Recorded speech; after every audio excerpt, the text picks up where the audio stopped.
CISF fireman का जो exam हुआ था उसका रिज़ल्ट जो है वो आ चुका है, तो इन कैंडिडेट्स का रिज़ल्ट नहीं हुआ है।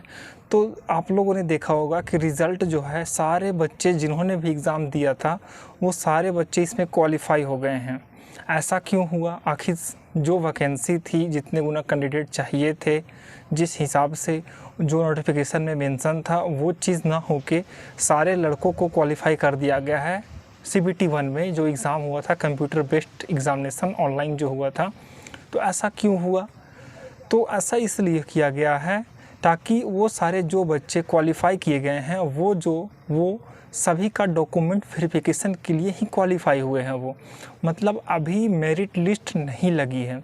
मेरिट लिस्ट कब लगेगी? तो मेरिट लिस्ट जो लगेगी वो डॉक्यूमेंट वेरिफिकेशन के बाद मेडिकल आपका होगा, मेडिकल के समय ही मेरिट लगेगी। फायर का जो एग्ज़ाम का रिज़ल्ट जो आया कल, उसमें से जिन भी लड़कों का सिलेक्शन हुआ है वो ज़ोर शोर से डॉक्यूमेंट्स बनवाने में लग जाएं। जो भी डॉक्यूमेंट्स ज़रूरी हैं, मैं अगले वीडियो में डॉक्यूमेंट्स के ऊपर मैं एक लाऊंगा जिसमें मैं सारी डॉट्स को आपका क्लियर कर दूंगा कि कौन कौन से डॉक्यूमेंट्स बनवाने हैं, कैसे कैसे बनवाने हैं और किन किन डेट्स का ध्यान रखना है उस डॉक्यूमेंट्स को बनवाने के लिए। कहीं कोई मिस्टेक उसमें ना हो जाए, कहीं कुछ समस्या ना हो जाए, ताकि आप एक छोटी सी गलती के कारण आप एग्ज़ाम की रेस से बाहर हो जाओ, सिलेक्शन की रेस से बाहर हो जाओ। तो ये आपको मैं अगले वीडियो में जानकारी के साथ मैं बता दूंगा। तो चलिए, इस वीडियो में जो मैं आपको बता रहा था कि जो रिज़ल्ट हुआ है वो जिन अभ्यर्थियों का हुआ है, जैसे कि मैं आपको बताऊं कि जिनका 40 नंबर भी था, 50 नंबर भी था, उनका भी सिलेक्शन हो गया है। मतलब वो क्वालिफ़ाई हो गए हैं डॉक्यूमेंट वेरिफिकेशन के लिए।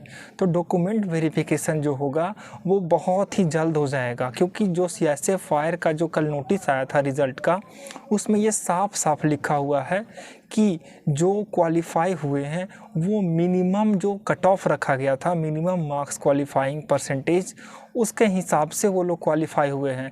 जैसे कि अगर मैं बात करूं तो अनरिज़र्व, EWS, जो ESM जो हैं, वो कैंडिडेट का अगर 35% से ऊपर मार्क्स है तो वो सारे लोग क्वालिफ़ाई कर गए हैं। मतलब अगर 100 मार्क्स का पेपर हुआ है और 35% मतलब 35 नंबर हो गए, तो 35 नंबर से ऊपर, 35 नंबर से ऊपर जिनका भी मार्क्स आया है वो अगर EWS, अनरिज़र्व और ESM से अगर हैं तो वो सारे लोग क्वालिफ़ाई हो गए हैं डॉक्यूमेंट वेरिफिकेशन के लिए। उसके बाद ST, SC और OBC, अगर उनका मार्क्स 33% मार्क्स से ऊपर अगर है तो वो लोग क्वालिफ़ाई हो गए हैं। मतलब हैं वो अगर 33% मार्क्स ले आ रहे हैं एग्ज़ाम में सीआईएसएफ फायर का, तो वो क्वालिफ़ाई हो गए हैं अगले स्टेज के एग्ज़ामिनेशन के लिए, जैसे कि डॉक्यूमेंट वेरिफिकेशन के लिए। तो अब वो 33%, जैसे 100 नंबर का अगर एग्ज़ाम हुआ तो 33 नंबर, 33 मार्क्स अगर वो ले आए हैं तो वो क्वालिफ़ाई हो गए नेक्स्ट एग्ज़ामिनेशन के लिए। तो इसमें जो सिलेक्शन हुआ है, जो रिज़ल्ट आया है, इसमें मिनिमम क्वालिफाइंग मार्क्स के बेसिस पे सिलेक्शन किया गया है, जो कि नोटिफिकेशन में ये लिखा गया है कि अगर जो कैंडिडेट EWS, जनरल और ESM, मतलब जो पहले से कार्यरत हैं किसी सरकारी संस्थान में, तो उनका अगर 35% मार्क्स है तो वो क्वालिफ़ाई हो गए हैं। और ST, SC और OBC को भी 33% अगर जिन अभ्यर्थियों का मार्क्स है या इससे ऊपर मार्क्स है, वो सारे डॉक्यूमेंट वेरिफिकेशन के लिए क्वालिफाइड कर दिए गए हैं। तो इस रिज़ल्ट में ये थोड़ा सा बदलाव इस बार लाया गया है।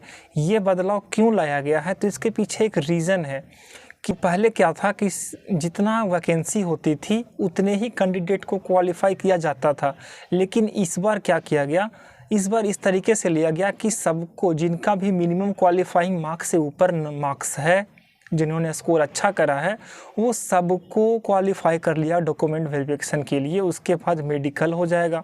तो मतलब डॉक्यूमेंट वेरिफिकेशन का एडमिट कार्ड वो सभी लोगों के पास आएगा। तो आप लोग अभी से ही डॉक्यूमेंट्स बनवाने में लग जाएं और आप लोग मेडिकल की तैयारी में भी लग जाएं, क्योंकि जिनका भी मार्क्स अच्छा आ रहा है वो सभी लोग तैयारी करें, क्योंकि इस बार मेडिकल ही का होना है। तो मेडिकल होने के कट ऑफ में ऐसा नहीं है कि सीट वैकेंट रह जाएगी। इस पर सीआईएसएफ फायरमैन जो है वो एकदम फायर मोड में है पहले से ही। अब सीआईएसएफ हेड कांस्टेबल मिनिस्ट्रियल का देखिए, उसमें भी आंसर किया, रिलीज़ हो चुका है। तो इसके लिए मैं आपको बता रहा हूँ कि आप एकदम बेहतरीन तरीके से तैयारी करें और अगले जो स्टेज है उसके लिए एकदम प्रिपेयर रहें ताकि आपको कोई प्रॉब्लम ना हो। इस बार कोई सीट वेस्ट नहीं जाएगी। तो इस बार थोड़े से कम मार्क्स वाले अभ्यर्थियों को भी मौका मिल जाएगा मुकाम तक पहुँचने के लिए, अपना रिजल्ट को बनाने के लिए उनका रिज़ल्ट बन जाएगा। इस बार जिनके थोड़े कम मार्क्स भी रह गए हैं उनका भी रिज़ल्ट हो जाएगा। ऐसा इस बार ऐसा किया गया है। लगे हुए हैं 75, 76, 74 के आसपास में, उन्हें भी बहुत भरपूर मौका मिल गया है कि वो भी इलेक्शन तक पहुंच जाएं, उनका भी रिज़ल्ट हो जाए एग्ज़ाम में। तो इसके लिए ऐसा किया गया इस बार। तो मुझे उम्मीद है कि आप में जो रिज़ल्ट में जो बदलाव आया है वो आपके फ़ायदे के लिए वो बदलाव लाया गया है, ताकि किन्हीं भी कैंडिडेट्स को कोई प्रॉब्लम ना फेस करना पड़े, कोई सीट वेस्ट ना जाए। सभी जो भी कैंडिडेट्स हैं, एलिजिबल कैंडिडेट्स हैं, उन्हें भरपूर मौका मिले और सबका रिज़ल्ट हो जाए। मतलब कोई भी सीट वैकेंट ना रहे। मेन पर्पस यही है कि कोई सीट वैकेंट ना रहे। ऐसा ना हो जाए कि पहले की तरह सीट वैकेंट रह जाए मेडिकल डिसक्वालीफाई होने के बाद। इस बार मेडिकल भी सभी का होगा, तो मेडिकल में जो क्वालिफाई होंगे मेरिट उसके बाद बन जाएगी। तो आपके पास भरपूर मौका है, एग्ज़ाम में क्वालिफाई आप कर लिए उसके बाद। तो सबसे पहले आप अपना डॉक्यूमेंट्स पे आप लग जाएं। इस वीडियो में इतना ही। आगे मैं आपको डॉक्यूमेंट्स के ऊपर वीडियो लाऊंगा और उसमें सारी डिटेल्स मैं आपको बताऊंगा। जय हिंद दोस्तों।